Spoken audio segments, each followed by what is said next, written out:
नमस्कार दोस्तों, मैं करुणा और जगत जननी की कृपा यूट्यूब परिवार में आप सभी का स्वागत है।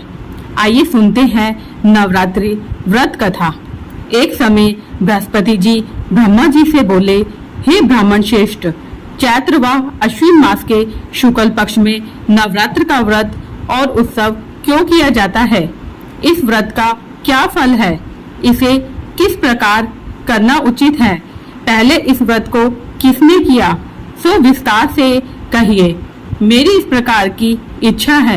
बृहस्पति जी का ऐसा प्रश्न सुनकर ब्रह्मा जी ने कहा, हे बृहस्पति, प्राणियों के हित की इच्छा से तुमने बहुत अच्छा प्रश्न किया है। जो मनुष्य मनोरथ पूर्ण करने वाली दुर्गा, महादेव, सूर्य और नारायण का ध्यान करते हैं, वे मनुष्य धन्य हैं। यह नवरात्र का व्रत संपूर्ण कामनाओं को पूरा करने वाला माना गया है। इसका व्रत करने से पुत्र की कामना वाले को पुत्र की प्राप्ति होती है, धन की लालसा वाले को धन, विद्या को चाहने वाले को विद्या और सुख की इच्छा वाले को सुख की प्राप्ति होती है। इस व्रत को करने से रोगी मनुष्य का रोग दूर हो जाता है, मनुष्य की संपूर्ण विपत्तियां दूर हो जाती हैं और घर में समृद्धि की वृद्धि होती है। समस्त पापों से छुटकारा मिल जाता है और मन के सारे मनोरथ सिद्ध होते हैं। यदि व्रत करने वाला मनुष्य सारे दिन का उपवास ना कर सके तो एक समय भोजन करे और 10 दिन नवरात्र व्रत की कथा का श्रवण करे। हे बृहस्पति, जिसने पहले इस महाव्रत को किया है, वह कथा भी मैं तुमको सुनाता हूँ। तुम ध्यान पूर्वक सुनो। ब्रह्मा जी बोले, हे ब्राह्मण, मनुष्यों का कल्याण करने वाले इस व्रत के इतिहास को मेरे लिए कहो। मैं सावधान होकर सुन रहा हूँ। आपकी शरण में आए हुए मुझ पर आप कृपा कीजिए। तब ब्रह्मा जी बोले, प्राचीन काल में एक पीठक नाम का एक अनाथ ब्राह्मण रहता था। वह भगवती दुर्गा का भक्त था। उसके संपूर्ण सद्गुणों से युक्त हो सुमति नाम की एक अत्यंत सुंदरी कन्या उत्पन्न हुई। वह कन्या सुमति अपने पिता के घर बाल्यकाल में अपनी सहेलियों के साथ खेलते हुए इस प्रकार बढ़ने लगती है जैसे कि शुक्ल पक्ष में चंद्रमा की कला बढ़ती है। उसके पिता प्रतिदिन जब भी माँ दुर्गा की पूजा करते थे, आराधना करते थे, होम करते थे, तब वह कन्या अपने पिता के साथ नियम से वहीं उपस्थित रहती थी। एक दिन सुमति अपनी सखियों के साथ खेल में लग गई और भगवती के पूजन में उपस्थित नहीं हुई। उसके पिता को पुत्री की ऐसी असावधानी देखकर क्रोध आया और वह पुत्री से कहने लगा, अरे दुष्ट पुत्री, आज तूने माँ भगवती का पूजन नहीं किया। इस कारण मैं किसी कुष्ठ रोगी या दरिद्र मनुष्य के साथ तेरा विवाह करूंगा। पिता का ऐसा वचन सुन सुमति को बड़ा दुख होता है और वो पिता से कहने लगी, हे पिता, मैं आपकी कन्या हूँ, सब तरह से मैं आपके अधीन हूँ। जैसी आपकी इच्छा हो वैसा ही आप करें। राजा से, कुष्ठी से, दरिद्र से अथवा जिसके साथ चाहो आप मेरा विवाह कर दो, पर होगा वही जो मेरे भाग्य में लिखा है। मेरा तो अटल विश्वास है, जो जैसा कर्म करता है उसको कर्मों के अनुसार वैसा ही फल प्राप्त होता है। क्योंकि कर्म करना मनुष्य के अधीन है, पर फल देना ईश्वर के अधीन है। पुत्री के ऐसे वचन सुनकर उसके पिता और अधिक भड़क जाते हैं।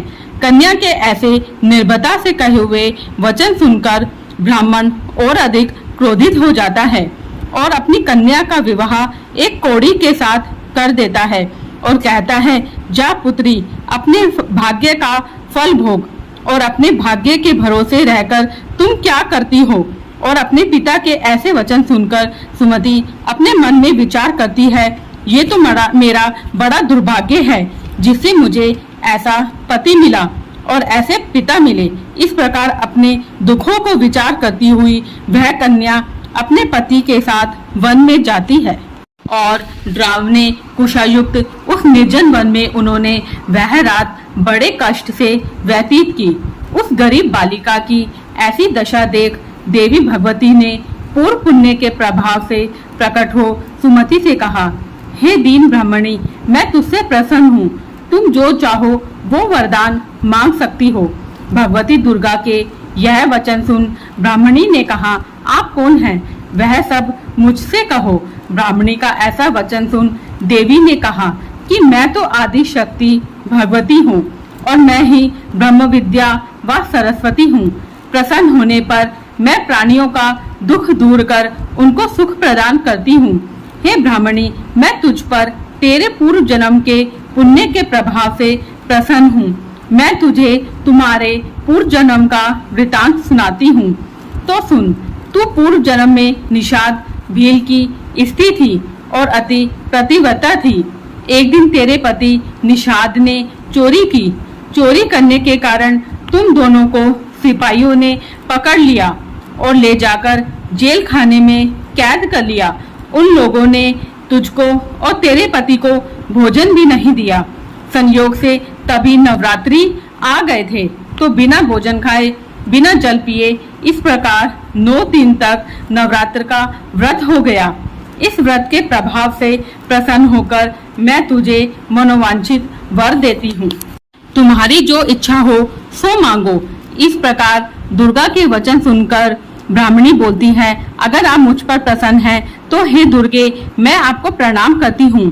कृपा करके मेरे पति का कोढ़ दूर करो। देवी ने कहा, उन दिनों तुमने जो व्रत किया था उस व्रत का एक दिन का पुण्य पति का कोढ़ दूर करने के लिए अर्पण करो और उस पुण्य के प्रभाव से तेरा पति कोढ़ से मुक्त हो जाएगा। तो ब्रह्मा जी बोले। इस प्रकार देवी के वचन सुन वह ब्राह्मणी बहुत प्रसन्न हुई और पति को निरोग करने की इच्छा से वैसा ही करती है। तब माँ दुर्गा ने तथास्तु कहकर ऐसा वचन कहा। तब उसके पति का शरीर भगवती दुर्गा की कृपा से कुष्ठ रोग से रहित अति कांतिवान हो जाता है।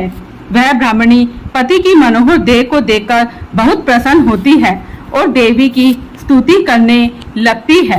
हे दुर्गे, आप दुर्गति को दूर करने वाली, तीनों लोकों का संताप हरने वाली, समस्त दुखों को दूर करने वाली, रोगी मनुष्य को निरोग करने वाली, प्रसन्न हो मनोवांछित वर देने वाली और दुष्टों का नाश करने वाली जगत की माता हो।